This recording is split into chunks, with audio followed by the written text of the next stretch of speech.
Okay, we are live. Hi, everyone. Welcome to the live Buffalo game recap, week 4, Sunday, October 1st. How shall we put this, Omar? Rather humbling 48 to 20 loss against the Bills at Highmark Stadium. I apologize. I was tweeting out the link to the live, so I have no idea what you were saying. You got to be really fast tweeting out the link to the live because it plays the audio. So, okay. I was kind of stumbling through it anyway. So I was basically welcoming everybody. take two. Take two. Welcoming everybody on this Sunday, October 1st. Recapping a very humbling 48 to 20 loss for the Dolphins at Highmark Stadium. Game that kind of showed, the AFC's title still goes through the Buffalo Bills, and as of right now, not the Miami Dolphins. Yeah, really humbling game, as I wrote in a column for alldolphins.com that you can read on the site. Just type in alldolphins.com for free.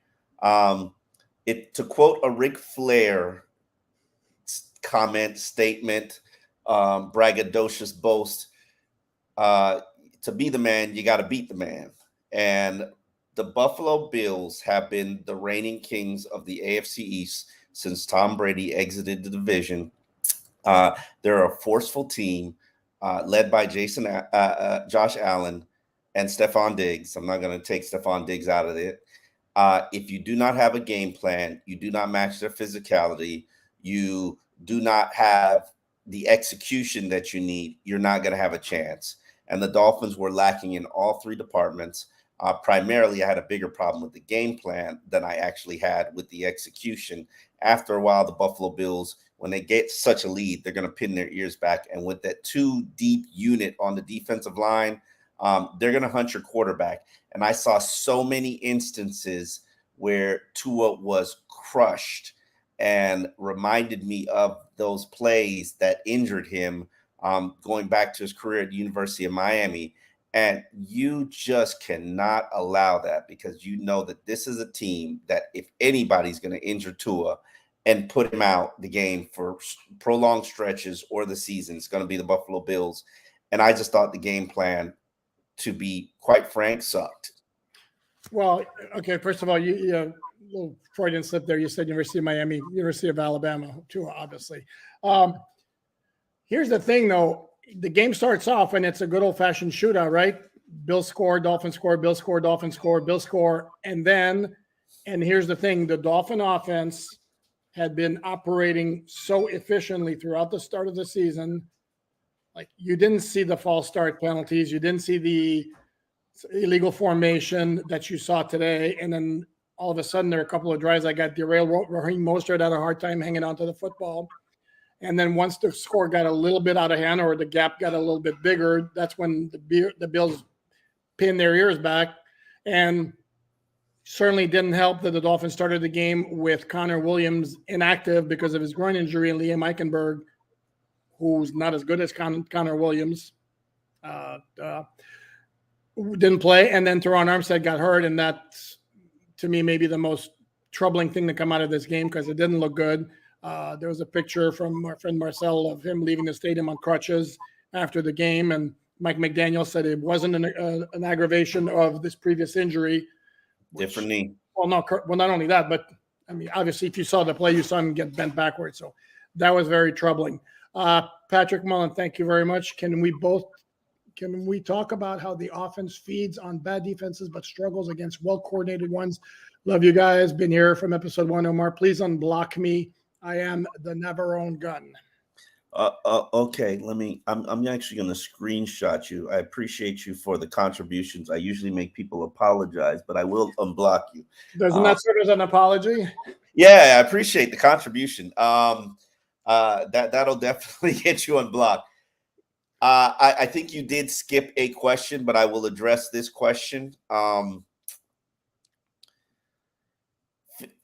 I think they did feed off bad defenses. I felt like this was going to be the best defensive line that the Dolphins faced not the Eagles. The Eagles are going to be the best defensive line they face all season, but this was going to be the second best. And the fact that you got to face them 2 times a year, you're not ready to do battle with this unit. I loved what I saw from Devon H-A-N. Achan. H-A-N. He's showing you that he's an every down, all-purpose back. He's showing you that he's ready to be starter material. I know this is Raheem Mostert's team, but you fumbled the ball twice, brother. You're gonna have to lose some snaps. Yeah, I'm from the Don Solinger school of coaching. If you don't know who Don Solinger is, he's a great University of Miami position coach, Southridge, South Florida high school legend. And Don Solinger said, "You fumble, you lose your chance. You lose your opportunity. Next man up." Ball security is ultimate priority when you play a running back position. Raheem Mostert fumbled twice. Love him, but sorry, you next man up. It's a humbling loss, and it shows that there is a gap when it comes to the physicality and the play in the trenches. The Buffalo Bills want to be or have resurrected themselves as a running football team, and they pummeled you on the at the line of scrimmage offensively. And then, yes, when it comes to their defense, I think they just were able to pin their ears back and brought it. And they just play with a physicality. Like, they want to hurt Tua. And that's old school football. I mean, they want to crush Tua. And I would take that same approach if that was the team that I felt was the team that's threatening me to take my crown. Okay, so can I jump in for a second? Yeah.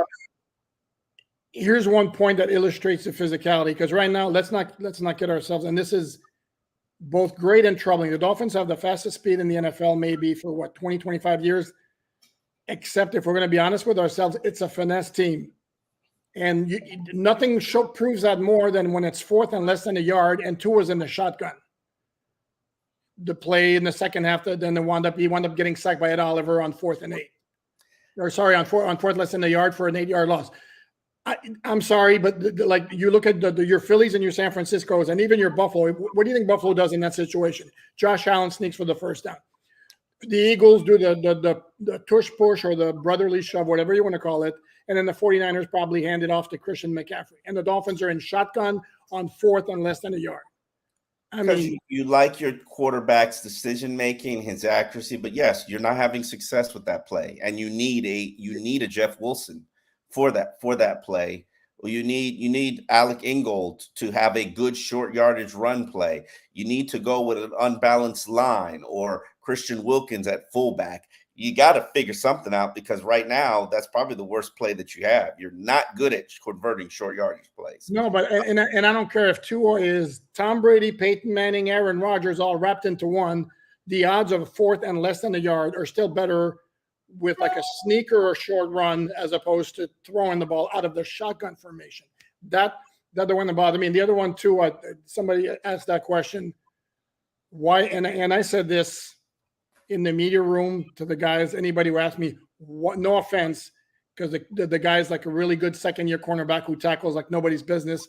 But why is Caterco, who one-on-one with Stephon Diggs on a lot of those plays? That gets to Jonathan Newman's question. He had a question in that's blue. I don't know if it's a super chat. We're still figuring this out. Why is Fangio never adjusting?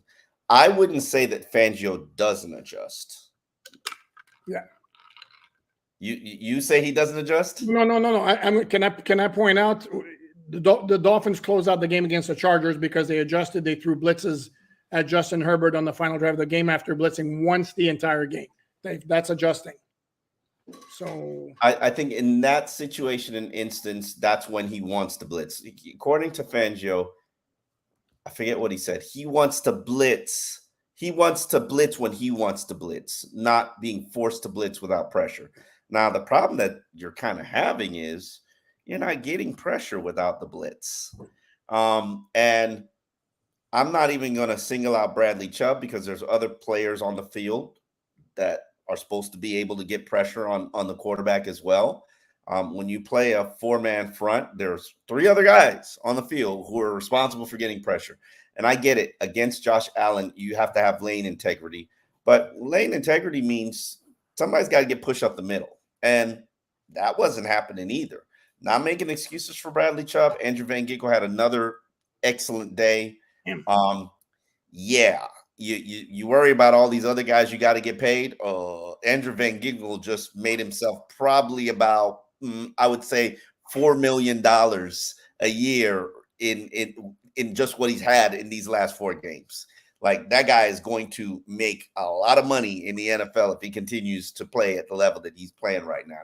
And he's kind of pricing himself off your team, which is phenomenal for him. And I'm at the point where I'm wondering, why isn't he a full-time starter? Instead of, I will say this though, and I saw somebody like taking. I thought Christian Wilkins actually was noticeable today, probably more so than any of the first 3 games. And one of the Van Ginkel sacks, it was Wilkins who got to Josh Allen first. He didn't bring him down, but he made him step up into the arms of Van Ginkel.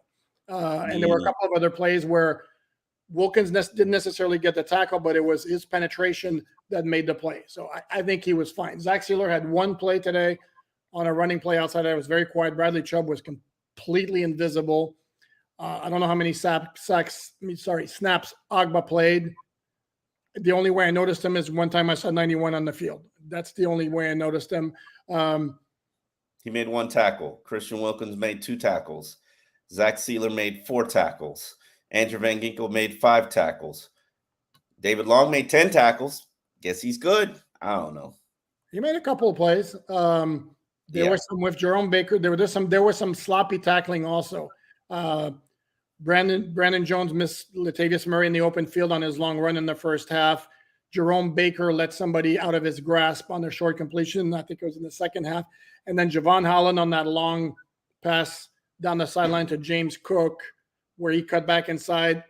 What I saw, and maybe my eyes deceived me, was Holland not attempt to tackle, but basically take a swipe with his right hand, trying to see if he could knock the ball out. Dude, that's all fine and great to make the tackle first. He's another guy. Javon Holland's a guy who the Dolphins need to be very significant for the defense to be good. And then he wasn't that today in the least. Yeah, I mean, the bigger issue for me that I had with the game and Fangio's adjustments and Fangio's calls, I hate to be the naysayer. I'm not a big fan of this defense. I don't like the bend but don't break mentality. I think you have to mix in there a little bit more press, mix in there a little bit more blitzing, and then we can kind of play this bend but don't break defense. But I never liked the approach of, okay, why don't you have Xavier shadowing Stephon Diggs? If you're not going to do it all game, how about on 3rd downs? How about in the red zone? Like, Kader Kohu, probably to Stephon Diggs, looked like a Noche Buena prime roasted pig with an apple in its mouth. I mean, he was feasting. I mean, I don't think Stephon Diggs went to the other side at all. And if you're going to put Xavier over there, I'm going to keep Stephon over here. And I mean, that was a dominant performance. No, and Stephon Diggs is good, but he ain't that good. But here's the thing, though. Stephon Diggs is a very, very good, very savvy route runner going against a guy who's a second-year cornerback who, again, has got potential up the wazoo. No name, though. No name. But he's a little bit, I don't want to say inexperienced, but he can be had by a veteran, savvy guy. So yes. It doesn't. It's just a bad matchup. It's a bad matchup, but we knew it was a bad matchup going into the game. Yes. And if you're going to leave him there, like, one, Kader is a nickel. Let's stop this pretending he's a boundary guy, because he's not a boundary guy. Like that experiment that we've done for 2 weeks now, like, let's put that to the rest. Let's put him in a position to succeed.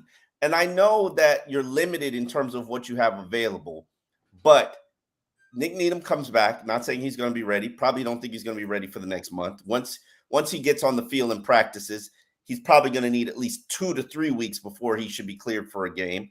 But I'm way more confident with Eli Apple on the boundary, or even just take your lumps and go with Cam Smith on the boundary and have Kader inside at nickel than I am just having Kader at the boundary. Because I know not everybody is Stephon Diggs, but what you put on film is going to be feast season. for everybody else in the league. They're going to go after him. Okay, but you do realize Eli Apple was a healthy scratch today, right? He did not Healthy. He's got Omar, that. Omar, Yes. he was a full participant on Friday. He did not have a game status designation, which basically means he's good to go. This was a coach's decision of like, you're not playing good ball. Cam Smith's going to get a shot. I don't know if he got in the game on defense, but that's what it was all about. So basically, remember the issue of trust with Vic Fangio? Well, Cam Smith doesn't have it a whole lot, and Eli Apple doesn't have it anymore. And does Kader Kohu have it? Well, but who's left? Jason Bethel, because the thing is, they put Cater on the outside usually when they're not a nickel, when they're in 4 DB, because then it's Justin Bethel, and this is a question of okay, who can play there? At some point, somebody made the point of like, okay, shouldn't Cam Smith get a shot? Can do worse than what happened to Cater today. Well, if you think Stephon Diggs is going to turn Cater Kohu around, guess what he's going to do to Cam Smith? I agree. So Stephon Diggs is an extremely savvy. I would argue to you he's a better wide receiver than Devontae Adams. Yes, I said it. People can get in their feelings all they want. No. Yeah. I'm not with you on that one. Sorry. All right. Adams runs some sick routes too, and he's a little bit more athletic. Okay, that's cool. Stephon Diggs got that dog. That I will take that dog over everybody except for Tyreek Hill. Okay, let's. Can we address Gage Shoup? Thank you very much. How do we feel about Fangio's light boxes? I'm glad the Dolphins decided not to pay Wilkins. He hasn't been a difference maker whatsoever. He hasn't been a difference maker. It's tough for a run stuffer to be a difference maker. That's what I've said all along. According to Christian Wilkins, he's not just a run stuffer, though. So, okay, he's mostly a run stuffer. Okay, light in the boxes. Yeah, the part of the philosophy. How do we feel about it? I mean, you know, Omar doesn't like it. Part of the philosophy is you're not gonna get beat deep, and that usually means your safeties are off the ball. I would be way more comfortable with a 5-2 front being their base defense and a line that features, especially against a team like this, a line that had featured Wilkins, Sealer, Agba, and your edge players, as opposed to what we saw on the field today. Because what we saw on the field today, that wasn't Raekwon instead of Agba. You just want Agba. No. I Raekwon. I have a higher opinion of Agba than a lot of people do. I'm sorry. Yes, you do. Yes, you do. Like by the way, here's the thing too. Folks think Agba's roasted and done and cooked. I don't think that. I don't have that. He's in the wrong scheme, though. And here's the thing: in the wrong scheme. But if you change it to a 5-2 front, you might have a chance. But the 5-2 front, the 3 interior defensive linemen in your 5-2 front are supposed to be run stuffers. Emmanuel Agba is not a run stuffer. I think he can. I think he can do it. I think he can do it and present more of a pass rushing threat and disengaged guards than what you're seeing right now. It's not happening right now. Like, I'm sorry, but you folks expect Christian Wilkins to put a cape on his back and carry this defensive line with David Long as his linebacker cleaning things up. Do you see that happening? It's not happening. It ain't happening. And you keep doing this, and I get it. You know, you had success against New England and basically Denver had to abandon the run. I'm sorry, but you could run on this team. There's nothing that they've done or put on film that says, hey, don't run on this team. Except look at the final numbers. If you're going to go by numbers, why did Buffalo smoke the Dolphin defense today? Was it the running game or was it Josh Allen? It was Josh Allen. They got 105 rushing yards. What was their average? Let me see what their average was. Was it even 5? And Josh Allen didn't run for a ridiculous. He only ran 17 times. No. It was his passing. And it wasn't like shooting it deep. He was, and again, what do we say about Josh Allen? The key to him is you got to make him play hero ball. He didn't play hero ball today. He didn't force one pass into coverage. Perfect quarterback rating. Yeah. And he took the short passes when they were there. He took a sack like late in the game instead of trying to play hero ball. I think Tyrod Taylor would be the last quarterback that produced a perfect quarterback rating. I'm guessing. I'm throwing that out there. Alan Papard is going to find you the answer. I know it. Wow. answer this question from Mario. Thank you, Mario. Answer this question while I'll look at it. Well, no, there's no way for me to look. I can tell you Tyrod Taylor got a 158.3 against the Dolphins, but I think you know what? I think it was Geno Smith against the Jets in I got the whole list of and Josh, a whole list of teams that put up perfect quarterbacks that put up. Geno Smith did it against the Dolphins in 2014. Season finale. Lamar Jackson did it against the Dolphins in 2019. So Lamar Jackson, Geno Smith, boy, the Dolphins had a lot of quarterbacks put up perfect passer ratings against them. Oh, might have been Geno Smith instead of Tyrod Taylor that did it. Did Tyrod Taylor? No, you had Lamar Jackson 2019 opener. And the 2014 game I was trying to say was the season finale. Is the game Lamar Miller had a 97-yard touchdown run for the Dolphins.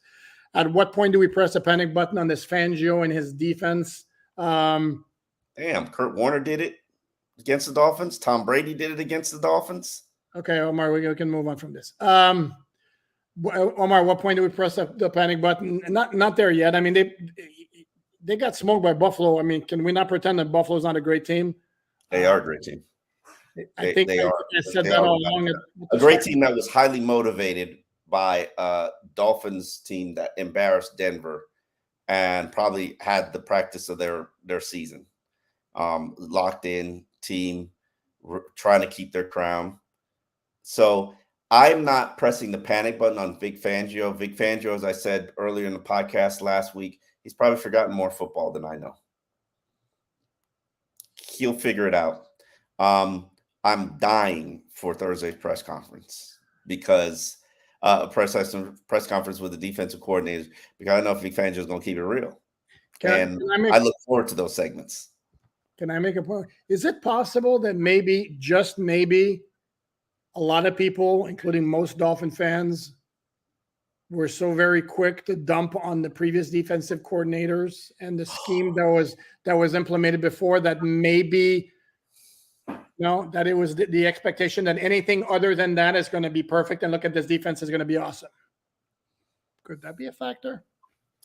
I don't buy it, because I know that last defensive coordinator was a fraud, and he took credit for things that he wasn't responsible for. And he made sure that people who threatened his power was fired.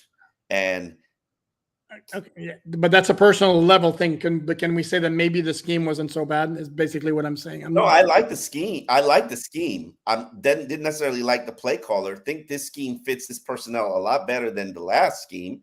I think, and I've always said this, I'm not a huge Landon Roberts fan, but I think he's a better linebacker than David Long. When it comes to stopping the run. Yeah. And you how many times do you see anybody shooting a gap in this defense? Shooting a gap to make a tackle after reading and diagnosing and play.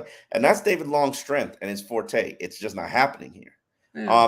You can say whatever you want about Jerome Baker, and I'm a Jerome Baker excuse maker. I will. I love that, Jerome Baker excuse maker. I am a Jerome Baker excuse maker. I know what he is and I know what he isn't. He's a new school linebacker, whereas he's built for this spread style of football, but he's not a downhill player. And if you're asking him to take on a guard, it's not going to happen. That's why you need a better complement for him. And I don't know if there is a better complement. I don't have anything against David Long, but did you notice his 10 tackles today? I noticed a couple. I noticed him a hell of a lot more than Jerome Baker. Oh yeah, Jerome Baker was ghost the whole game, and I can't even justify that. He had a couple of blitzes, which is something that I do like when they do with him. Jerome Baker had 5 tackles, but I'm sure most of them were down the field as they usually are. But do you feel his presence? I don't feel like Vic Fangio has a good gauge and understanding and comfort level with the players and the skill sets that he has on his team.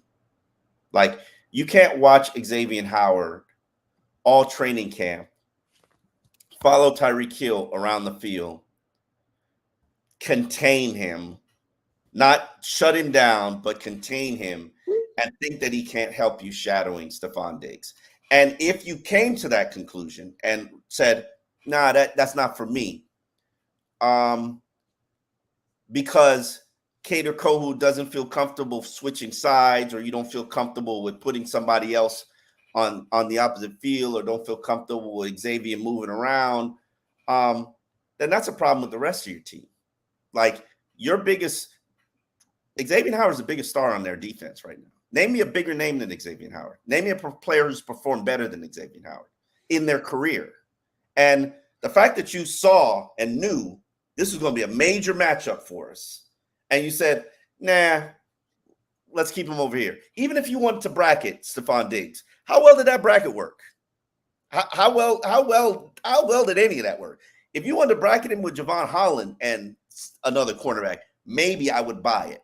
But that game plan just was whack. The whole thing. Daniel, thank you very much. Dude, are you done? Yeah. You're fired up. I mean, you're going on a rant and raves. Because I didn't like the game plan. Like, how often do you see me write a column at 3 a.m. in the morning to put up? Yeah, like I was just like, yeah, this game plan is not going to be good. Let me explain why it's the game plan, and let you decide, and then watch the game. Was the game plan good? Like, no. But I asked a question of Vic Fangio on Thursdays. What's your general philosophy in terms of having a guy shadow an opponent's best receiver? And I was floored when he said, yeah, we have done it in the past and all that, but we're not in a position to do it right now. And I'm thinking, like, why not? And then you follow up with your question of the benefit. Yeah. No, and then he said, I agree with you. Why not? And it's clearly an indictment. It has to be an indictment on either you got something against Xavier Howard, or you really don't trust any of your other cornerbacks. Yeah, but to me again, but I'm with you on that one. Is you got a guy who's such a glaring top concern in their passing game. Why would you not make sure he's not the guy who kills you? I don't get it. Let's get to Daniel here. Daniel, thank you very much. Am I crazy for saying that I think the starters on the end should be Phillips and AVG? AVG has looked better than Chubb. He has looked a hell of a lot better than Chubb. He's got to get healthy first. Omar, I think that's understood in the question.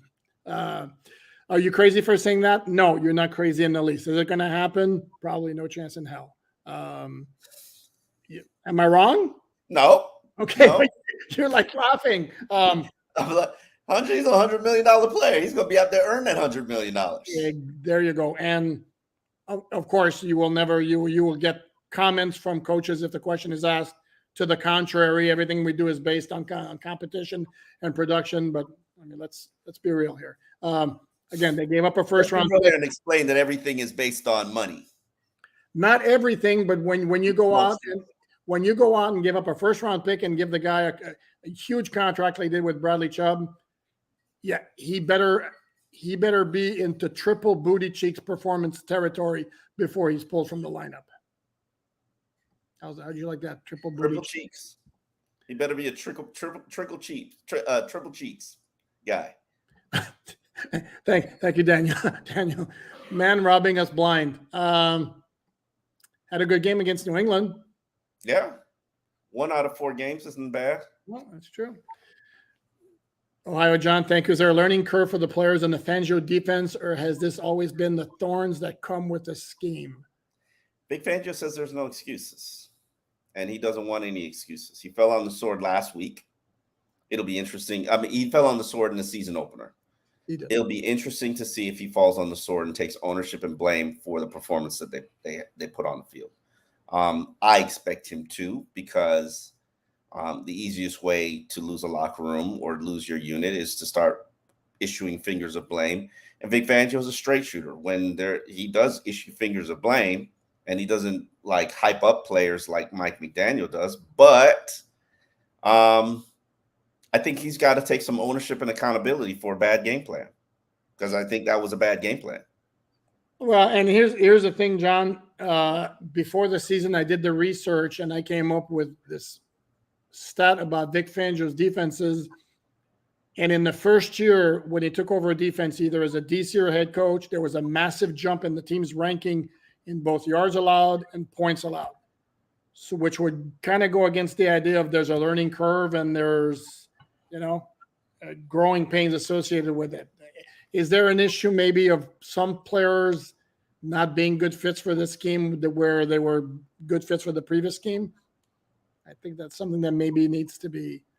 It's either that, or is it possible that maybe the talent was, I mean, because they do have a lot of big names in terms of what's said about them. Is it possible maybe perhaps the talent's overrated on defense? I don't know. Is it? Omar's giving me the big eyes. You think I'm crazy, Omar? I mean, for reasons, I mean, for this particular reason, I know you think I'm crazy overrated. Talent overrated on defense. Chubb, possible.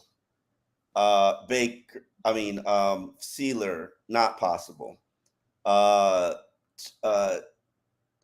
Wilkins, possible. Javon Holland, I know he's getting a lot of flowers thrown his way. He was a number one rated safety by Pro Football Focus this week. And I was like, I mean, he had 2 forced fumbles last week, which was great. But has he been dominant as a safety? Have you seen him in position to like deflect passes or prevent plays? And that's the one thing I don't really understand. And hey, Pro Football Focus, do you think? I remember I stopped caring what they thought or how they rated players back in, I believe it was maybe 2011, when I was literally at a Brandon Marshall 4th of July party, and I was on the phone with a guy who's now an NFL GM, and he's like, listen, bro, y'all got to stop with these Pro Football Focus grades because, listen, and he explained it to me very succinctly. He asked me a question, is a Samson Satelli, this is when Samson Satelli back in the day. He said to me, is a Samson Satelli blocking Vince Wilfork one-on-one a win or a loss?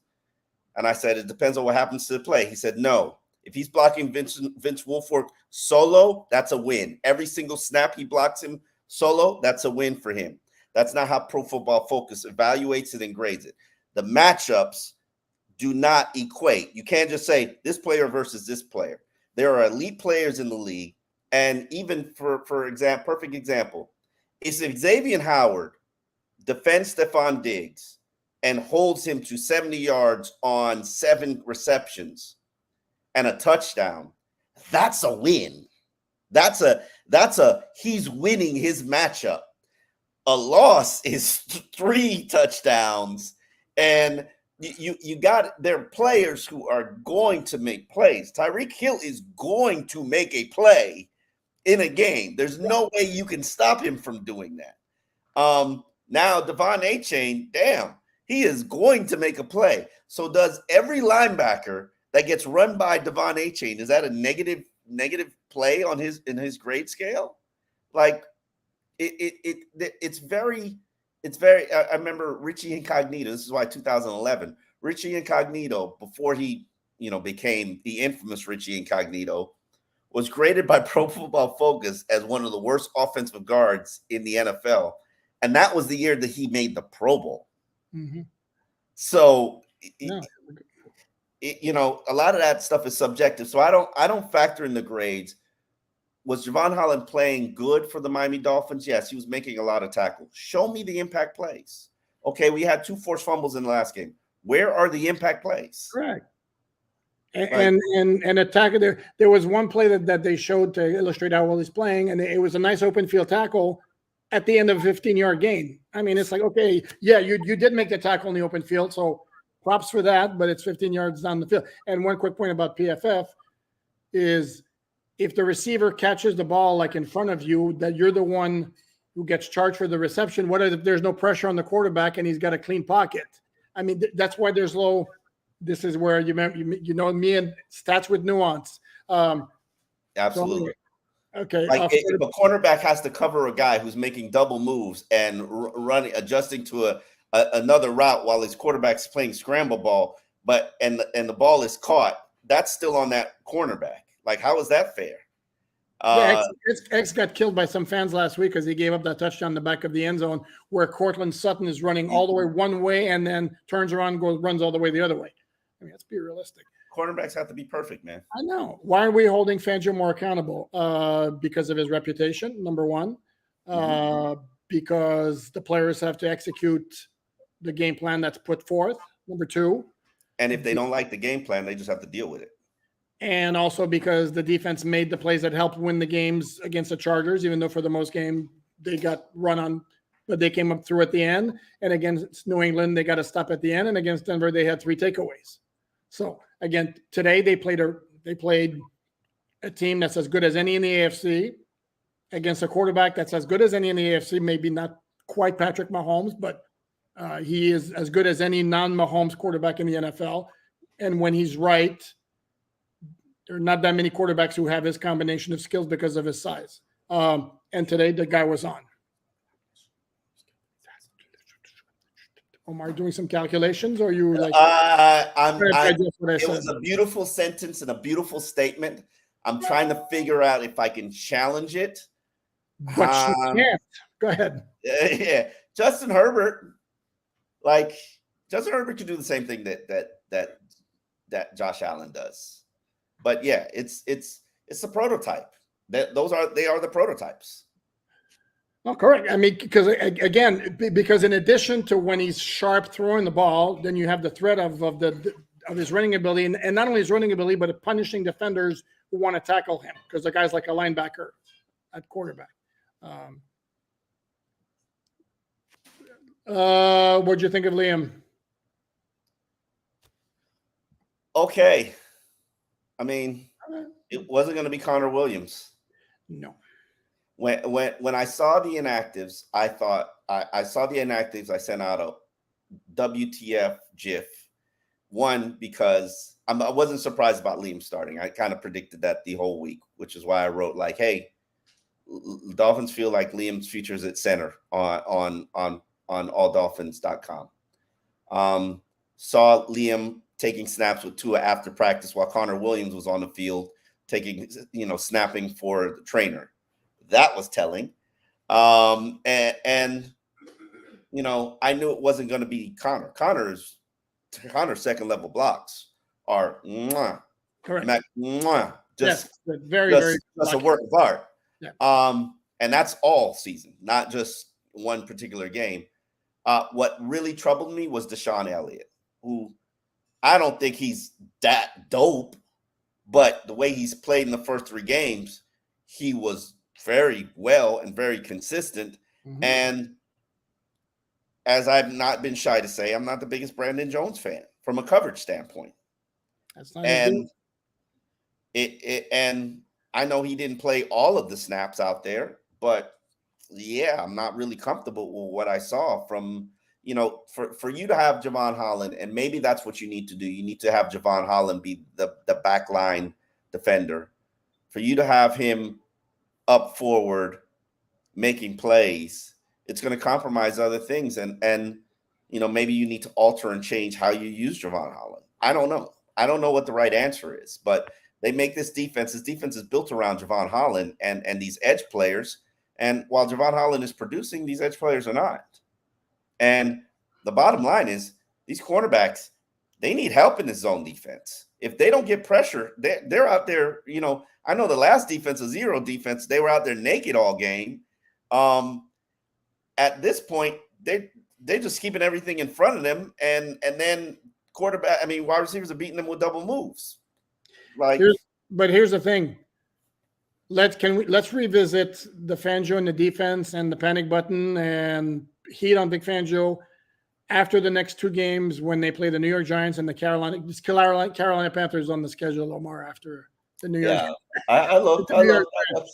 If the Dolphin defense and the Philadelphia Eagles. No, forget the Eagles. Just after the next 2 games, logically the defense should have strong performances because these are not great offenses, especially since Saquon Barkley is dealing with a high ankle sprain at the moment. He might play Monday night. He might not. Even if he plays, is he going to be the real Saquon Barkley? And then go ahead and play, Saquon. Go ahead. And then you got Carolina the following week. So the Dolphin defense, logically, in the next 2 games, should make a statement of like, okay, stop worrying about us. We got manhandled by a really good Buffalo offense. And you give me that look of like, let's see it. You're not a believer. Somebody had a question in here that I think we skipped over. And well, let's address. I have Randy's on the screen right now. Randy, thank you very much. The refs seemed biased right from the start. There were, I'm going to guess you're going to talk about, you mean the two Cater plays. Number one, I'm sorry, you push a quarterback. I don't care how lightly you push him. No, I'm sorry. He was out of bounds. You pushed him. He was completely out of bounds. It was a push, no matter how light it was. There was zero reason for it, and that flag's going to get thrown 95 out of 100 times. Absolutely. The second one, the long DPI, which I think Mike McDaniel kind of was like biting his lip after. You touched him. It was really light contact, and to me, what got Cater on the play was he never turned around to look at the ball. He was just playing digs the entire time, and then there was a little bit of hand contact. You know the rules. An offensive player could push you off. You can't touch them. You know the rules. You can touch them if you turn around and look at the ball, which Cater never did, and that's why he got the flag. Yeah, he's not going to turn around and look at the ball in that situation. He's not that guy. It's you know how I feel about cornerbacks who never turn around and look at the ball. It's not like Diggs is not looking at it, as the ball's coming. I mean, it's like yeah. I mean, that just takes an elite level amount of coordination to do, and Cater's not that guy, and I don't, hell, maybe Jalen Ramsey and Xavier Howard are the only two that can really do that, but yeah. Thank you, G Firm. Got almost 1,000 watching. What? Yeah, no, we got almost 1,000 watching and only 132. What's 132 likes? Yeah. Okay, so everybody, you need to hit the like button for us. Right. Please. I don't know what it means or what it does, but everybody says sounds good. Make sure you hit the like button. I think it impacts the algorithm. So we greatly appreciate you doing that. We greatly appreciate you joining us and being part of this. We greatly appreciate you supporting us, sponsoring us. We promise we're going to continue to ramp it up. When we do lives, it impacts us in terms of we can't put this live up on the audio. So this is especially for you guys. I want, damn, why do you keep skipping over Will Patterson's question? Because I haven't seen him. I got Peter J. Finfan. Baker had another Baker's dozen, 4 missed tackles, 4 completions against, and 4 plays getting lost in traffic. May I have another, please? 4 missed tackles. Did he have 4? I'm gonna go and look at the film. Yeah, we have to look at the film or wait for the advanced stats from the game. I know I recall one glaring one in the open field after a short completion. The one thing about Baker is on the Josh Allen touchdown run where I saw him blocked by the guard. If Baker's blocked by the guard, Baker's blocked by the guard. Like there's not going to get unblocked by the guard. Huh? There's not a whole lot of disengagement there. Yeah, there's not going to be any. He's not going to get blocked by the guard. When Baker's blocked, and you just got to deal with that. Can we go to the man? He's so far up. Will Patterson asked, you said all season that the backups weren't up to standard. Did that make a difference this week against a better team compared to the previous teams we played? First of all, I want to say this because I said this on the WQAM pregame show. I apologize to the Dolphins because so far before today's game, the backups in every instance had stepped up and played bigger than I expected them to. Not Kendall Lamb, because I expected him to play big, but he'd stepped up. Justin Bethel had stepped up. Even Eli Apple, I didn't think he has played as poorly as other people thought, even in the game that he got flagged a ton. River Craycraft had stepped up. Robbie Chosen had stepped up, replacing Jalen Waddle. Devon Echan is a backup. He stepped up. He's probably front runner for rookie of the year right now. Not for long. What do you mean? Oh, he's a backup? He might not be a backup for long after the game today. Okay. I mean, those are games that they gave him. Those are plays that they gave him. So they're clearly trying to hype him up, which I'm all good with. I mean, you got to do something to sell tickets. And so I can't sit here and say, and Andrew Van Ginkel has stepped up, played big time. Deshaun Elliott is really a backup. He stepped up and he served as a starter. Yeah, I know. I mean, but technically he's a backup. Why was it always no? Deshaun Elliott was a free agent. They signed him in the offseason after he was a starter for the past 3 years. I think the idea that it was automatically Brandon Jones' job is the second he was ready to go. No, sorry, I never bought that personally. But I'm sorry. Go ahead. Your point. Fair, touche. I'm just saying, people looked at Brandon Jones as the incumbent starter. I didn't really, but so the backups have played well. I can't fault the backups for what happened in today's game. You know why they lost today? Because they got owned at the line of scrimmage on both sides of the ball. Owned. And because Josh Allen is that dude. And because you chose not to shadow Stephon Diggs with Xavier Howard. And the game plan was booty cheeks. That's why you got owned. So,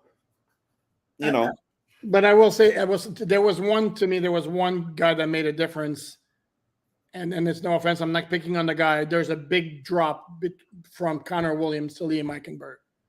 You don't get the same kind of push up front. Yep, you're correct. There were a couple. There were like three shotgun snaps that kind of dribbled to Tua, didn't cause an issue other than disrupting the timing of the play. But no, that's not where they lost the game because Van Ginkel was just as good on the left edge as Jalen Phillips would have been. And I didn't notice Kendall Lamb having like any major break. Yeah. There was one play though. I don't know if it was a scheme thing or whatever. There was a sack. Gregory Rousseau had a sack. It may have been on fourth down where Lamb wasn't blocking him. Was correct. He went inside to block the other guy, and it's like, who's got the edge rush? Yeah. That leads to where you guys tell me that these backs don't stay in the block, but Greg Rousseau was going to destroy whatever back stayed in to block him. I also saw some leakage from Austin Jackson. Yes. And this was the first time that I had seen leakage from Austin Jackson on a given play. And in everybody's defense, this is a really good Bills defensive line. Really good and really deep. And they rotate. And when you have a unit that's 8 deep and they're rotating and they're taking all 60 of the snaps, it's not going to be good for you.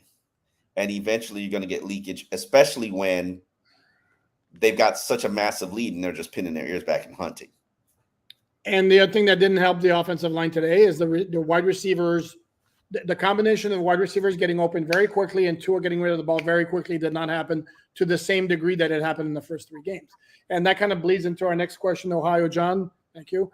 Through 4 games, how would you grade Butch Barry, and how do you feel he has helped players that had previously struggled?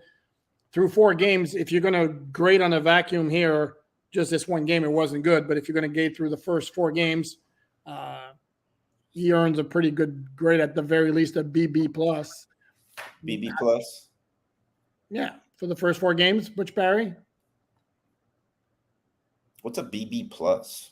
No, I said a B. Or a B+. Or a B+. I think you're telling me like a BBL. No, B. Okay, that's fair. B performance. I mean, you knew that Bill's defensive line was like that. You knew. Yeah, it's like that. And you're basically playing them without 2 starters, Teron for more than a half, and Connor, who was your second best offensive lineman. Is he really the second best? We're not gonna have the discussion. Are we doing this again? Robert Hunt had a holding penalty today. I have nothing against Robert Hunt, but Connor Williams is your second best offensive lineman. Don't do this. That's debatable. Craig, UK fan, thank you very much. Appreciate the coverage. Not a fan of bend but don't break. I think Omar might be with you on that. I don't either. I prefer every yard you gain, you lose a tooth defense. I like that. Yeah. I like constant pressure, make it uncomfortable for the offense. You don't need constant pressure because constant pressure. I said what I said. Brian Flores is out there getting his butt whooped in Minnesota with constant pressure. He's got no corners. Can't play that defense with no corners. Okay, that's fair. Touche. Does Dolphin have corners? They have one very, very good corner. They have an up-and-coming slot guy. They have a stud who's currently rehabbing.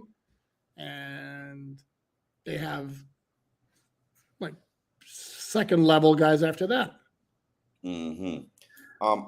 Please, guys, tell me how many people are in this chat. So, because I don't think I have an accurate knowledge unless 988 is what we have right now.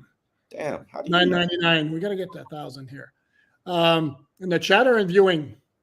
I don't know. Viewing is 999. Okay. Saint Eddie, thank you very much. Our software operation was in shambles all afternoon. Do you think the loss of Connor Williams led to the issues we had rushing the ball and protecting number one? Yes. And I was about to say, not entirely on Connor Williams. It didn't help. It really didn't help, but not entirely. They were not as sharp in every facet of the operation offensively. Yes. So there you go. Connor Williams is a difference maker. I know he's got his snapping issues, but he's a beast in the run game. Beast. He's a beast. William Hall, thank you very much. How is the DL landing on Tua not a personal foul?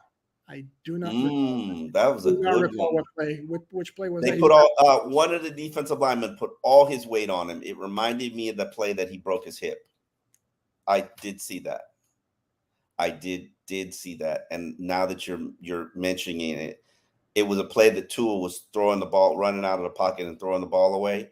He put all his weight on him. I don't remember which defensive lineman it was, but yeah. And that's supposed to be. I don't recall the play. That is supposed to be a personal foul. That's one of the rules. You're not supposed to do that. I mean, he was chasing him down, so I'm assuming he had no choice but to put all his weight on him.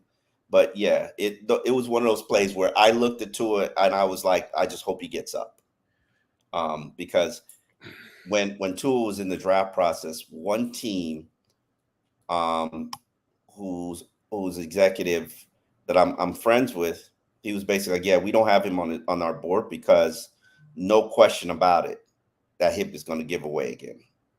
And we don't think he's going to play longer than 8 years. And I'm so thankful that it didn't. But when you see somebody's going to land on you like that at least 3 or 4 times a year, and that hip's got to be strong enough to withstand it. Yeah, and I remember the play. I'll have to look at. I'll pay careful attention. Yeah, you're not when you really watch the game, you're not going to be able to miss it. You're going to be like, ooh, okay. That, and I didn't even think about that. That is a personal foul. Because Jalen Phillips clearly can blow on a quarterback. And come on, you're talking about, if you're talking about that Chargers roughing the passer from last year, yeah, that was a joke. That or the Grady Jarrett sacking Tom Brady. It basically a play that determined the outcome. I mean, crazy. Yeah, no, yeah. So if you like, this league makes no bones about it. They are protecting the quarterback at all costs. They are protecting the golden goose. And that was a play that I felt like you put Tua's health at risk. But it's one of those, again, if the officials in their judgment see that the defensive lineman makes some sort of an effort, then they'll hold the flag. But if the guy literally he put all that Big Daddy weight on him. It wasn't Jordan Phillips, was it? No, I no. If it was, I would have remembered, and I would have told you, and I would be like, damn, Jordan Phillips. No, yeah, it wasn't Jordan Phillips. It was the guy who hurt Teron Armstead. Daquan Jones. Okay. Well, he was going against Eichenberg, and that was so. Man, I said on the QAM pregame show, boy, I'm seeing that game day active roster, and I'm going after Eichenberg. I'm hunting him. You're not going to be help blocking. No, you're going to be taking on guys one-on-one all game long. We're going at you, and clearly the Bills know what they're doing. No, and they got him as a free agent in the offseason. That's a guy I saw he'd look good in a Dolphin uniform, but they had the 3 guys from last year, and because he played for Fangio back in the day. Did he? Yes, he did. Dude can play. Where did he play for Fangio? In Denver when Fangio was the head coach. Okay. Maybe that's the guy that Raekwon Davis said he had to model his game after. I cannot remember. Like he wanted to model his game after. It was some unknown, unnamed linebacker, and he couldn't even remember the guy's name. He just remembered his number. And I was like, okay, all right. So I'm my bad, Daquan. Fabrizio, thank you. Judging by today's score, are we truly that distance from the Bills in terms of performance, or was it just an off day for us? Keep up the great work, both. Thank you very much on all counts. I'll let you answer that first. I'll take that first. This is no more a symbol of what's going to happen the rest of the way as the 70-20 win was last week. I don't know if I said it or I kept it quiet because the euphoria of the moment. But that thing that happened last week, the 70-20 game, was like an aberration where it's a perfect storm of takeaways, big plays, sloppy tackling, giving up and all that. And it just got out of control. Today, the Dolphins were not sharp. The Dolphins, as I've said many, many times before, offensively, everything operates on timing, not making mistakes, and everything's got to be fine. It wasn't fine today. I'm not concerned about the offense finishing with only 20 points. I am a little bit concerned about the defense, but I don't expect when those teams match up again in Week 18 at Hard Rock Stadium, especially if Jalen Ramsey's in the lineup, I think the Dolphins are going to provide a lot more resistance. Listen, I've always said to be the king, you got to cut the king's head off. Game of Thrones. Yeah, the Bills clearly showed you're not ready. And the question is, do you go to the lab? Because I just think the matchup is bad, especially without Teron Armstead. I think the outcome would have been the same with Teron Armstead. Yeah. Could the outcome been different with Connor Williams? I don't know. But you just got beat up in the trenches, and you have no excuse on defense. Offensively, you can't protect your quarterback. If you're not protecting your quarterback and he's taking hits, it's not going to be good. This is where the ball, if the ball comes out very quickly, then it's not a big an issue. But you're right about they got defensive linemen. Boy, they're into his passing lanes. Mm-hmm. And I got to look at that game plan and that game film if they specifically took up those passing lanes that the Dolphins, because the Dolphins create passing lanes for Tua. And they specifically were like, nope, you're not getting in the passing lane. We're gonna own this one, and we're gonna sit here and play deflect ball.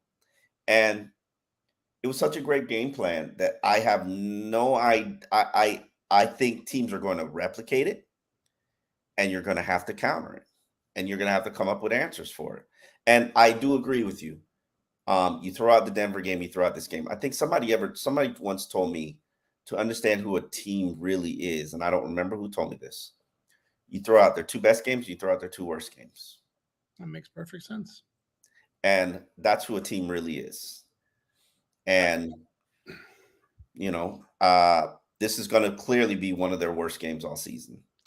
And I'll give you something else. To me, another thing that this game told us is this notion, and I addressed this before, this notion that Buffalo was ready to go on the downside because of the way they ended last season, and then because of what happened in the first Monday night game was absurd to me. And I said this before. I have friends who work for the Bills who told me basically last season when they got to the playoffs, they were like zombies because of what happened to Damar Hamlin. And then I had somebody else, my buddy Tim Graham, who covers the Bills for The Athletic, among other sports, told me the exact same thing or wrote the exact same thing. They were in a daze after what happened to Damar Hamlin. So the fact that they got owned by the Bengals in the playoff game, yeah, it was a bad loss, had a bad look. But to suggest that okay, now they're ready to – Bills are as good as any team in the AFC, and that includes the Chiefs. Mm. And Dolphins are not in their category, in their league yet. Not yet. And the problem, and if there's any problem, thank you, Marco. If there's any problem with the Dolphins, is again, it's a team that's built on finesse. I don't know if I agree with you on that. All right. I heard you say that earlier, and I kind of grizzled at it because I think they were finesse under Joe Philbin. They were finesse under Adam Gase, and they were finesse under Brian Flores. The way this offensive line operates, they're taking it to you. They're running the ball. They're aggressive. They're not a finesse offense. Precision passing, yes. All built around the speed. To me, it's all built around the speed. And the blocking, they can get to their blocking. He's running with power. Don't do that. Don't do that. How often do they run it straight up the middle and gash teams? They're an outside zone running team though. Okay, but it's all predicated. It's not predicated on bowling guys over. It's predicated on cutting off angles and creating the lanes. There's a term in football I personally really hate it because I find it annoying. But in this particular case, it applies that term, imposing your will. The Dolphins are not a team that imposes their will. The Dolphins are a team that's going to run around you. And that the concern with that is that style. You don't see a whole lot of teams who win strictly with that style come December and January. Okay. That would be the concern. That's fair. That is an excellent point that you've made. Touche. I'm not sure that I would agree with your finesse statement. I'm not sure that I would agree with the thought process that they are a finesse team because I think that they can play physical. They do not play a finesse style offensively. And they're certainly not known for finesse on defense, but they're not very tough on defense right now. Well, this is a place where we can agree to disagree because I'm sticking with my finesse label. Logan White, thank you. Boyer did more with less last year. Fangio hasn't impressed me. Okay. That's fair. Yeah. But he's going to be here and he's going to call the shots and let's hope he gets the things righted. I'm curious to hear what he has to say about their performance because clearly he wouldn't be happy with this performance. This was not a good performance. This was more of a disappointment than it was a performance because they just got embarrassed. Defensively, yeah. They sort of had no answer for, again, a very, very good offense. Mm-hmm. And they are a very great offense. I wish I could hear what the defensive line has to say in the aftermath. Matt, is there actually a point? Thank you very much. Is there actually a point where a coach should be swapped mid-season? My untrained eye is just seeing a lot of missed tackles and player errors. Sorry if addressed. A coach? Yeah. If you're thinking Vic Fangio, yeah, not happening. It would have to be several degrees of atrocious and not a guy who you've just made the highest paid. You got a better chance of firing for insubordination than you do firing for performance. Yeah, that's a good point. That's not happening. And he is clearly not in over his head. I think he doesn't have the personnel that he needs. And if I'm Vic Fangio, I don't know what kind of shape Akeem Hicks is in, but I go out there and find out. Yeah, that's a name we brought up quite often, haven't we? Yeah, I mean, I don't even know if that guy wants to play football anymore, but that's a good point. Marco, thank you again. Is jamming Hill and Waddle at the line the way to stop the offense? What can we do to counter punch? How do we avoid that? That's one way to disrupt the timing of the offense without question. The problem is for defenses, if you try to do that jam and they get by you, you're looking at a big exactly. And generally speaking, that has not worked out well for defenses. But I definitely play this style and with three safeties as opposed to playing zone. They're going to carve you apart. You play zone against this team. It's like, yeah, you could play zone and have guys bump them at the line. Buffalo had a good scheme, and now Buffalo's looking at injury situations as well with White. If that didn't, I'm not a doctor, but that didn't scream torn Achilles tendon. Yeah, when you throw your helmet, I think you're done for the season. Just a small guess. Yeah, no, and I saw on the replay, you see him grab the back of the foot, and then. Yeah, that doesn't scream Achilles tendon. I don't know what does, and obviously he knows it's bad because, as you mentioned, his reaction kind of said it all. And it's and obviously we're going to knock on wood that it's not anything that's serious for Armstead, even though it did not look good. Dude, if Armstead did suffer something serious, and I'm going to knock on wood, because I clearly hope that's not the case, because that one game that I saw from him last week, that was a thing of beauty. Yeah. And he said he wasn't even 100% yet. But does it make you recalibrate this season and what can be achieved without Armstead. You mean if you're the Dolphins, or if you're us media folk?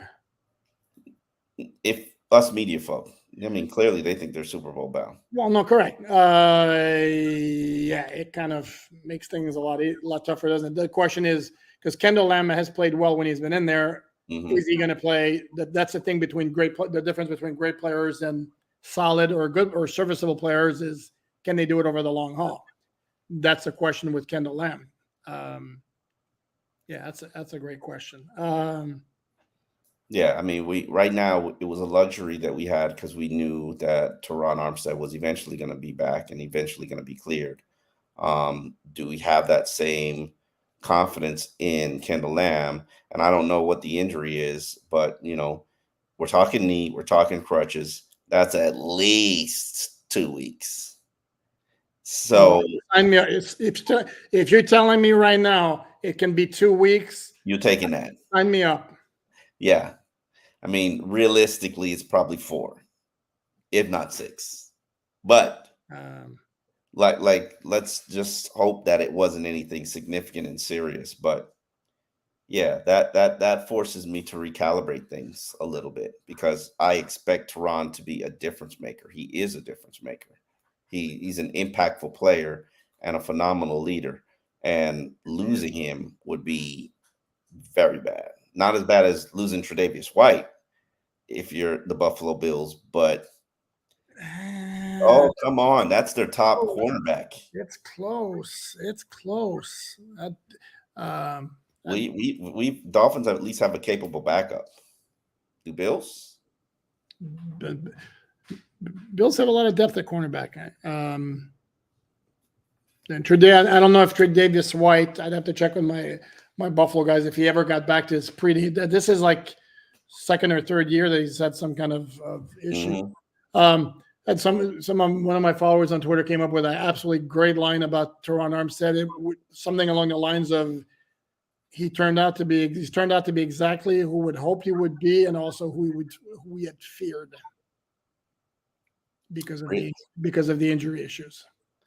Wow. That was good. I was like, and I'm paraphrasing because it was even more better put than this. I mean, it was like completely right. You knew the guy was a great player, and guys just, man.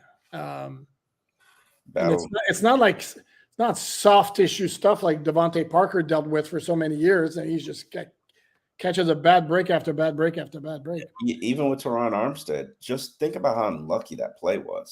Yeah.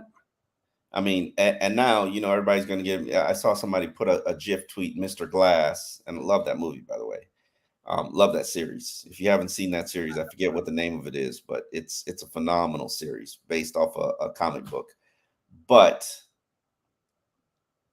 like, all of Teron's stuff is just fluke stuff. Yeah. It's not age. It's not it's just like, okay, you got bowled over. That would have injured anybody's knee. That one play. You're blocking AJ Epinesa, and DeJuan Jones falls onto your knee. Like, what do you do? Yep. Yeah. John C. here, we're going to thank for the donation. It's a very interesting point. I noticed some Bills D linemen were delaying upfield. They would attack behind the Miami O-line initial move. I'd have to look for that on the tape, but that's interesting. And maybe they were delaying to like clog up passing lanes and get their arms up. That some D linemen often do that as a tactic. But that's a very interesting, and we thank you for sharing that observation. Now I'm going to actually review the game and look for it, because they were clearly in Miami's pass. They were clearly into his passing lanes. And how did they do that? How did they get that? How did they disrupt Miami? You're going to see a lot of teams replicate that, or try to replicate that. Yep. And it's going to be something the Dolphins have to counter. Shane with a good one. Thank you for the contribution. What do I say to my boy who is a sorry ass Bills fan to stop him from talking shit this afternoon and next week? Much respect. Oh, take your whooping like a man, Shane. Take your whooping like a man. He's your daddy. Yep. And I'm going to guess, maybe I'm wrong, Shane, but you might have been talking a lot of smack after they lost to the Jets in week 1. So, yeah. Sometimes it's funny that I'm, I do have I've always reserved my fanhood for the Miami Heat, because when you've covered so many teams, and I actually covered Miami Heat for one season, you don't get to be a fan of a sports team. And so during the Heat's playoff series against the Knicks, uh, my best friend has a friend from New York, and and we exchange crap talk to one another. And so I rarely ever get into that. But yeah, when it goes the other way on you, tip your hand and say you got a good team. You got a good team. You're gonna have to take it. You're gonna have to man up and take it.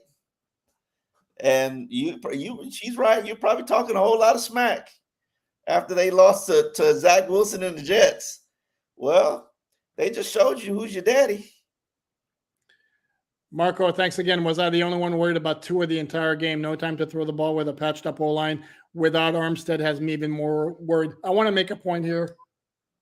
And Omar, please explain this to me. Why is Tua in the game on the Dolphins' last drive when Tyreek Hill and Jalen Waddle are on the sideline with their helmets off? I mean, you've kind of given up by then. If you're giving up, get Tua out of the game. There's no reason for him to be in there at that time. Stat padding. You really think that's what Mike McDaniel was thinking? No, I just think I don't. That made zero sense to me. Then why wasn't he taken out of the game? That's what I'm asking. Why wasn't he taken out of the game? Stat padding. I have no doubt in my mind, and you guys can screen grab this, whatever. I have no doubt in my mind Mike McDaniel's number one goal is to win the AFC East, win some playoff games, and number 3 is make Tua the MVP of the league. No doubt in my mind. I don't think it's 20 garbage time yards at the end of the fourth quarter of a 28-point loss. It all adds up. No. It all adds up. Thanks, Adam. I did it again. A-Chan was a positive tonight. It's something. Yep, it is something. And I'm like, yeah, major props to him. He's clearly number 2 now. Well, like it's on his way to number 1. It's 1A, 1B. I mean, I wrote a column in alldolphins.com which basically said you cannot turn back now. The toothpaste is out the tube. Like, this is his backfield now. Like, you gotta feature him. You gotta have like 10 plays for him a game. You can't not do it now. And he's shown you, as long as you continue to produce, and that's one thing Mike McDaniel said Friday. He's like, if you're out there making plays, you're gonna keep playing. So they're probably going to rotate them, and the hot hand stays. The hot hand gets featured. But the fact that he got all those red zone opportunities, they're clearly feeding him touch. And agenda number 5, A-Chan, Rookie of the Year. Yeah, I'm not buying that, but okay. You don't think so? No, I'm not buying that. Yeah. Because again, if Mike McDaniel was somebody who worried about those kinds of things, he'd have kicked a field goal or gone for the touchdown last week in Denver. True. That would be kind of inconsistent to go like a, True. That's fair. Roasted Nuts, thank you very much for Roasted Nuts. Any updates with Ramsey's injury recovery? No, and we're probably going to get, although technically he's eligible to come off IR. Don't give me that face. He is. I didn't say he was going to. I said he is. Therefore, if we were to ask, even though it's a ridiculous question because we already know it's not until late November at least, it's not like, well, Mike McDaniel can't go. Well, he's not eligible to come off IR. He's eligible to come off IR. So is Robert Jones. So is Jeff Wilson Jr. And Nick Needham. Who's on PUP. Who's not on IR. He's on PUP. But yeah. So any of those guys could I don't think Robert Jones is close. I think Jeff Wilson is definitely coming off. How you create Jeff Wilson? I don't know. Where's he go? Who's the other guy? You said Jeff Wilson, Robert Jones, and who else? Jalen Ramsey. Oh. And Nick Needham. Yeah. So we're still looking. Nick Needham can begin practicing before you have to put him on the 53, though. So. Correct. Mm-hmm. You are correct, sir. Yeah, I'd still say late November, early December for him. I Unless don't know if Nick Needham. I saw Nick Needham running and cutting and shared a picture of it. I'm not necessarily certain that he's 2 weeks away from playing, so I don't think Nick Needham's going to put on a cape and be superstar. It's you know, right? yeah. If you know, you know. If I don't necessarily think that that's going to be the case, but I love the fact that he's closer to coming back because he can come back and really help you and get Cater back on the inside, which is where I think he belongs. I'm not. I told you before. I need him better in the slot myself. John C. Thank you very much. Were the Bills ready when they lost to the Jets? One game next. Can I tell you something, John? I think the Bills were too ready when they played the Jets. They were super jacked up. Nobody more than Josh Allen, who was so jacked up, who tried to make things happen the entire night when things weren't there. And now he's calmed the hell down since then, and he's playing more conservatively, not trying to be a hero on every down. And look at the results. You look at their last 3 games, they've won. I mean, talk about a scary team right now. And again, sure, it's one game, but the last 3 weeks, they've won 38-10, 37-3, and 48-20. But yeah, no, they were. But you're right. It's one game and next. And it's the Giants and Carolina the next 2 weeks for the Dolphins. So we're kind of staring at 5-1 here, logistically. Chris Draves, Buffalo dropping 2 picks in the first half has to be brought up. Terrible decisions by Tua on those throws. Could have gotten ugly quicker. Excuse me. There was one. I don't know if you're talking about the Tre'Davious White drop. Absolutely. Tua was pressured, moving to his left, tried to fit it in there to Cedric Wilson. That should have been a pick. The other one, if you're talking about the one that bounced off the hand of Raheem Mostert, didn't bounce off. I think it was Terrell Bernard, and then Jalen Waddle wound up making the catch. That wasn't a terrible decision. It was the throws a little bit off, and Mostert made it like a jump ball. So I don't. That to me is a non-play. The other one, yeah, absolutely should have been a pick, but that happens. I didn't see any of that. You don't recall the play where he tried to hit Cedric Wilson after rolling to his left, and Tre'Davious White cut in front of it and just dropped the pick? Oh, I saw something somewhere where somebody said on ESPN that Tua throws, or maybe it was I've been watching a lot of stuff about Tua lately.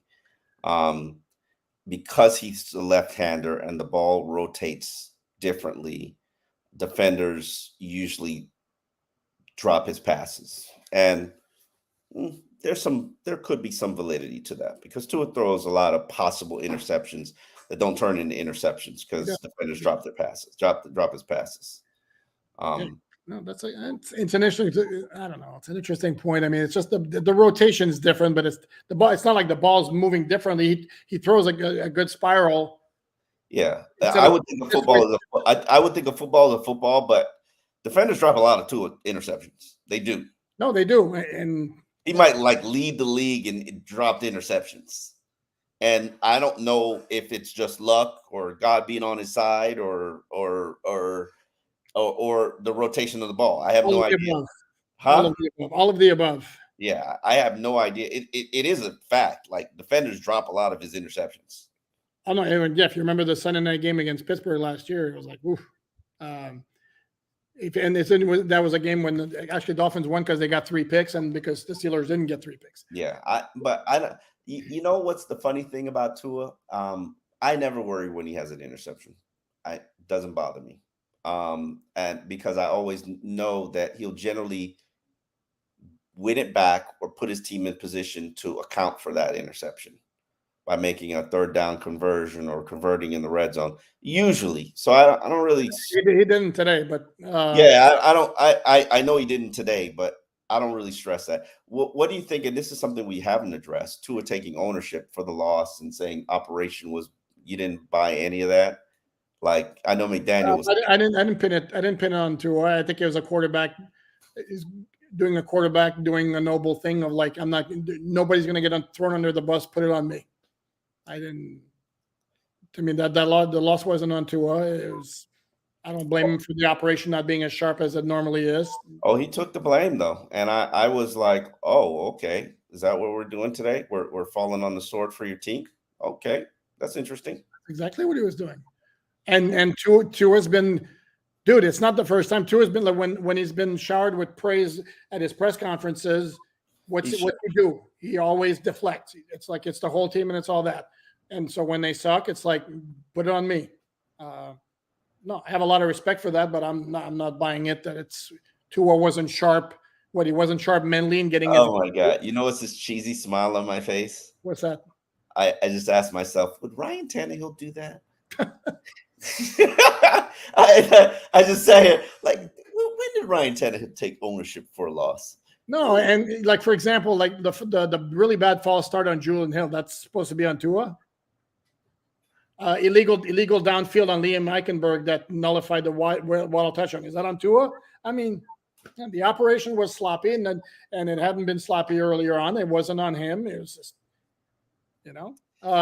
they clearly had issues with the silent count, and it wasn't as good as they would have liked. And maybe it would have been better with Connor Williams, but yeah, I may have played a factor. It just wasn't sharp, and maybe the silent count didn't contribute to all that motion. You know, the Tyreek stuff where he's like wasn't quite as much as we normally see it. But if you can't do a cadence count, it's hard for a receiver to snap that ball like that. So maybe that's a home field advantage or a territory where you've got a neutral site that you can do that in. I don't know. I'm just spitballing ideas here.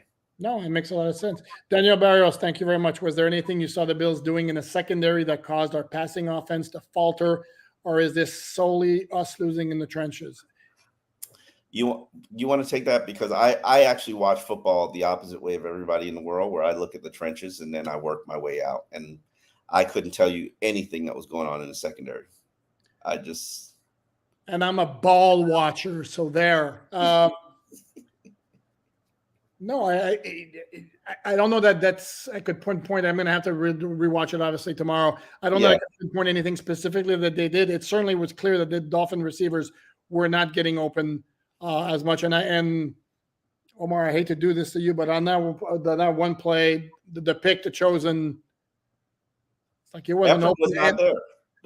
It wasn't that open, and it was like a great play by the Bills linebacker, which is something the 49ers did last year, where the linebacker was dropping deep.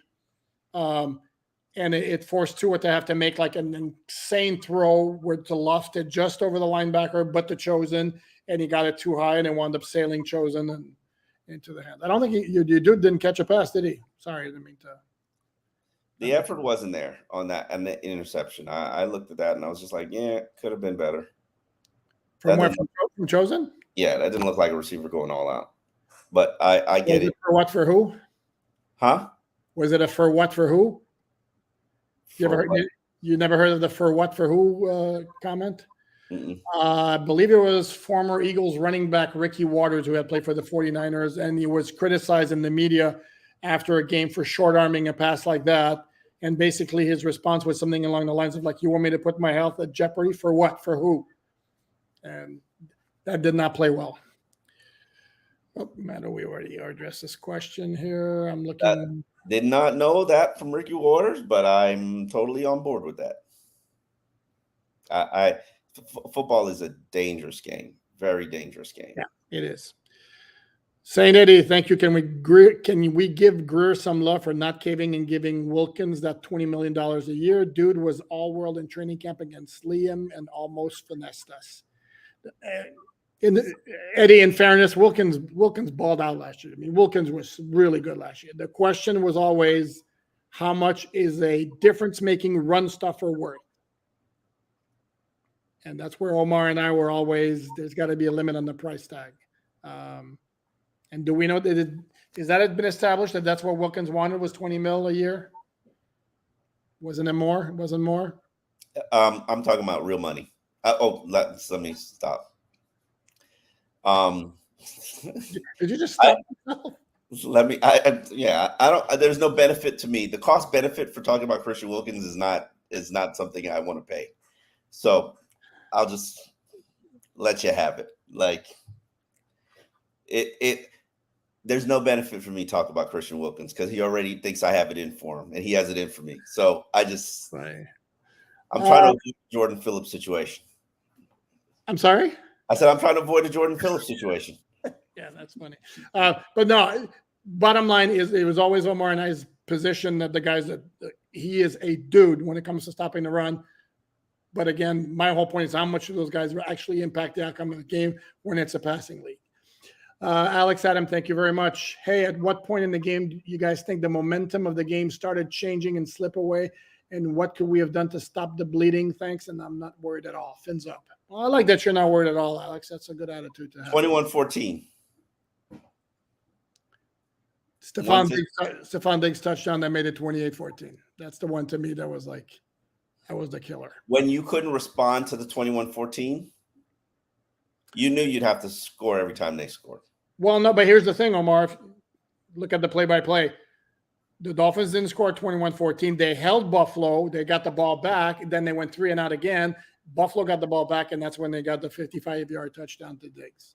And with the fact the Dolphins had the ball first in the second half, if they could keep it, even if they were trailing, if they could keep it within a score, but then it wound up being 31-14 at the half. And it was like, okay, Got to keep it close. Got to make it a fourth quarter game.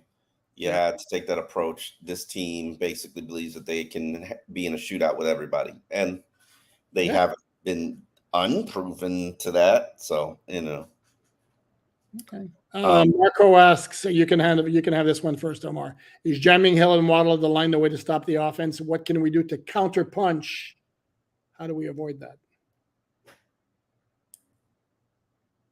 I don't know that answer yet. But yes, that is the way that I think you're making a mistake if you're not jamming them at the line. Yeah, that's how you throw off the timing of the whole operation. Absolutely. Yeah. And I've always said that zone does not work against this team. Like, don't play zone. Jam them at the line, and put a safety over the top and live and make Tua throw high risk passes. Correct. If you're gonna let him nickel and dime you all game, he's gonna carve you apart. Oh, he will do that. Yeah. Yeah. No, and that's but I've seen, and that's the thing. Probably maybe shouldn't say that because I've seen Tua for 200 days, whereas the coach will only see Tua for the games that are in game. Like, you got no chance against Tua in zone. Like, he's going to carve you apart. Okay. Omar, there is zero chance I'm even touching this one. That says all yours, my man, V21. Thank you very much. Tua is 0-7 in big games. Bills 2020, Tennessee 2021, San Francisco Chargers, Bills Green Bay last year, and Bills today. I thought elite quarterbacks step up in big games. I'll take the Green Bay was not a big game.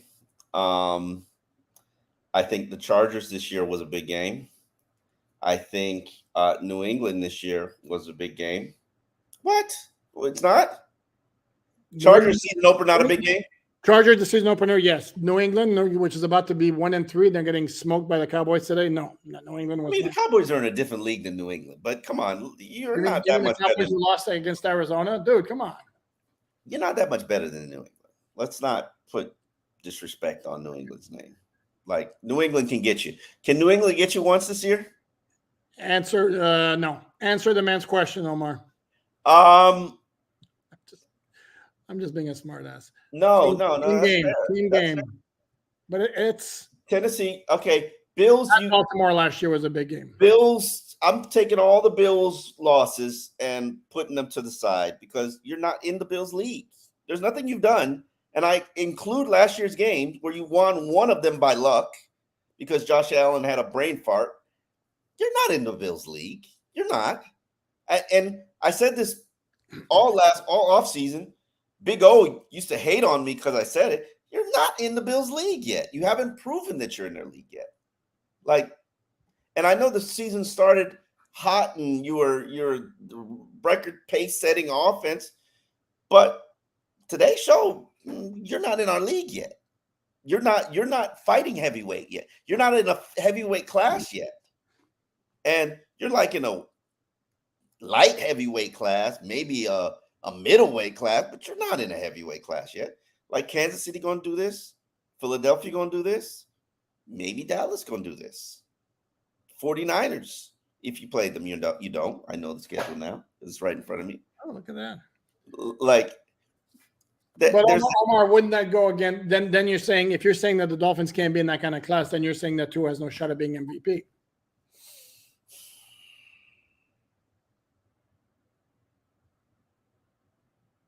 I think he can sneak one. I think he can sneak a Dallas or a Dallas or a Philadelphia, maybe Kansas City. I mean, maybe he can sneak out a Bills win. I mean, those are your 4 teams, and those are your playoff teams on your schedule. Are you a playoff team? Yeah. Can you beat a playoff team? Like, I don't know. Do you know? Well, it's still to be played out. Yeah, I mean, maybe with better O-line play, you could. O-line that finished the game today? No, not really. And this is where maybe I'll throw in that one loss is not totally on the quarterback. Sounds like I said that before, but I'm going to guess, Omar, you're not going to give me as much pushback on that comment now. No, I'm not. The quarterback takes all responsibility for the blame for the loss because that loss is on his record. So he said it was on me. So the Dolphins lost because of Tua today. According to him, yes. No. I'm not asking according to him. I'm asking according to you. No, they lost because they had a horrible game plan on defense, and they let Kader Kohu become a prime rib on Stephon Diggs's plate. Like, I thought he was a Buena Noche pig. Yeah, he was a Buena Noche pig. He got carved up. He did. He got carved up. But I go again. If you go back to what Mike McDaniel said, QBs don't win games alone. QBs can lose your game. I could look at. I don't know if you saw any of that Atlanta Jacksonville game in London this morning.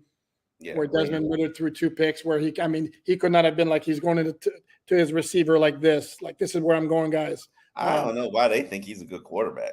Like, spoiler alert, he's not. Yeah. All right.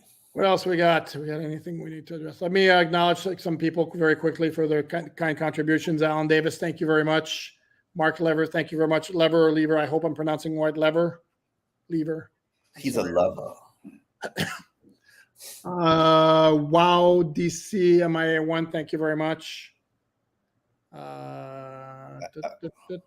Marco says, I feel like we haven't had a pass rush in a very long time. Last player to make a difference without blitz, I remember, is my favorite player, Cameron Wake. Don't disrespect Olivier Vernon. Well, Wake was after Vernon. Dude, are you serious? No, I know he was after Vernon, but they played together. Yeah, but Vernon was gone by 2000. Yeah, but Wake was probably done by the time Vernon was gone. I don't remember. No. Wake had some good years, like 15, 16, 17. Okay. Who are the pass rushers after Wake? Whoa, that's a good question. Florida boy, thank you. That's a very good question. Yeah, I don't. So your point is excellent, Marco, because we can't even remember who the hell was the pass rusher after Wake. Well, Agba led the team in 20 and 21. Oh, Agba. 8.5. Damn, how quickly we forget. In 2019, the team leader was Taco Charlton, I think, with like 4.5 or 5.5. I don't even count the 2019 season. And 2018 was Wake's last year. I'm going to guess he probably led the team in sacks that year. Okay. Well, yeah, Wake's the last one. So Agba has been the top pass rusher. But I remember what year Jerome had like 7. That very probably underutilized as a 2020, I want to say, is probably that 1 year where the defense was really good. And, he is very underutilized as a blitzer, and I stand on that. That's not the scheme, though. That's not the scheme. Make it the scheme, goddammit. Wow. Dude, I would have no issue with it. I prefer the previous scheme personally. They also don't have the cornerbacks to play that that all-out scheme. The I cornerbacks. prefer the previous scheme too. Coincidentally, I'm not. I don't. This ain't for me. It's just not. But I'm aggressive by nature, so. Well, the same here. This scheme is basically you're waiting for the opponent to make a mistake. Yeah. And and today what happened is Buffalo didn't make any mistakes. But hold on. In Vic Fangio's defense, and we probably need to ask this question: is he getting any pass rush? How is the ends playing with the exception of Van Ginkel? Well, Van Ginkel had 2 sacks today. I mean, with the exception of Van Ginkel. Like, we probably need to ask this question Thursday. How's Bradley Chubb doing? He's probably going to. No, Fangio's honest enough to tell you we need more from him. But it's. I said it at the time when they made that trade. There was another guy who was on the block who I would have loved to have instead. You know what I'm going to say? Roquan Smith. Ding ding ding ding ding ding. That would be the dude. Yeah, then you're paying. Well, I mean, he only got $50 million, so you paid a pass rusher $100 million when Raekwon Smith got $50 million. Who was more of an impact? No, player? actually, he got 100 too. Who was more of an impact player? It's not even close. Roquan Smith is a baller. I would have loved him on that defense. And Bradley Chubb was one of those guys where you see the talent, but it's not consistent. Correct. It's hit or miss. And I know there was like massive hope for Phillips, right? But now he's missed 2 of the first 4 games, and you hope he's back next week against the Giants. But do we have? And Omar shaking his head. No, you don't see that happening. The fact that we didn't see him at practice at all during the week is not a great sign. No, when you go to a specialist, it ain't happening. Has that been reported? He went to see a specialist. I think McDaniel said it. I believe McDaniel said we'll get outside consultant. Was it about him or about one of the other guys? I can't remember. The whole week lumps in, but yeah, I didn't see him all week. Not a drop. No, correct. You know who I saw on the sidelines though? By the way, is Eric Uzukama. Oh, that's interesting. How do you look? No brace, so that's at least a step in the right direction. But we don't know what's going on there. He was on the sideline. Marco's asking, with pass rush an issue, is Phillips the last person we drafted for that position? We need a beast that offensive sphere. He's the last person drafted high. He was a first-round pick. That was 2021. And, well, they have only had 4 picks the last 2 years. And last year was Channing Tindall, Ezukama, Skylar Thompson, and Cameron Good. And this year was Achan. Oh, yeah, I'm going to keep doing that. Achan, Cam Smith, Ryan Hayes, and the other guy, Elijah Higgins. So, yeah, he was the last pass rusher the Dolphins took. And he's a good player. I don't know if he's a quote-unquote beast as a pass rusher. Are you okay? Yeah, my neck. Anytime I start talking about my neck, I need to go get my massage. I need to go get a massage. I'm tight. Okay, I'm not touching that one actually. I need to get loosened up. I need my girl Tina to walk on my back. Yeah, I'm still weirded out by that whole Ezukama thing. To be honest with you, of like something that happened at Texas Tech, it just flared up. I don't know. The fact that you saw him at the game, to me, that's very, very encouraging. Yeah, so I'm at the game, no neck brace. Not that I would want to be standing on the sidelines in a neck brace, even if I had to wear one. Yeah. I don't know. We don't know what the truth is. I mean, that guy could have had like a bump and a fender bender, and Mike McDaniel just told us what he told us. I don't know. He wouldn't be on NFI then. If he had a fender bender and they didn't hurt him? Oh, no, you're right. If it's outside the facility, but he wouldn't. Come on, dude. He wouldn't flat out lie like that, though. Yeah, I know, but maybe I don't know what triggered it. No. When we get Uzukama, we can ask him some questions, but when we're not getting him while he's on NFI. Yeah, we won't be getting him for a month. So yeah.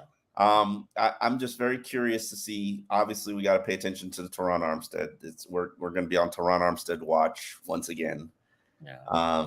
And let's just hope and knock on wood that it isn't season ending.